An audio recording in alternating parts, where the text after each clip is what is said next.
Allah kesian sampai tercedak-cedak dia. Jas ni baru balik daripada Tarim. 5 tahun belajar kat sana. Oh, 5 tahun. 5 tahun. Belajar apa? Tasawuf dengan Surudin. Tasawuf. Bayangkan 5 tahun berpisah dengan anak. Rasa rindu tu kan. Tapi alhamdulillah. Balik jadi anak, jadi orang. Yelah, mestilah jadi orang kan. Tak kalah jadi beruang.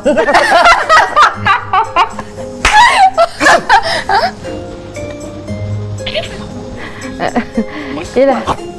Ni Kasih. Kasih kalau nak belajar ilmu agama, Jas lah orang ni. Dia banyak tahu pasal ilmu agama. Amin. Kan Jas kan? Tanyalah pula tanya apa-apa. Tanya sekarang. Jah. Takkanlah nak tanya sekarang. Kita nak makan ni. Yelah. Nanti kan kita nak buka apa? Buat majlis apa? Buka kitab. kita nak buka kitab. Bolehlah datang. Kemudian, Ni ataupun kalau tak selesa tak apa. Sebab orang ramai tak selesa kan. Boleh ni one to one. Astaghfirullahalazim. Kasih.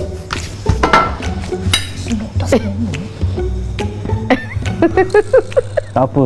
Tak apa. Sikit je. Sembuh ada makna. Oh, semua tadi ada makna. Bolehlah semua banyak kali.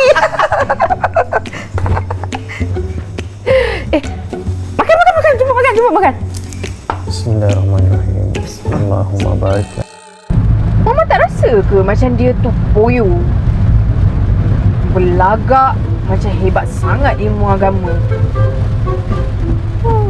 Kita bercakap dengan dia pun dia tak pandang.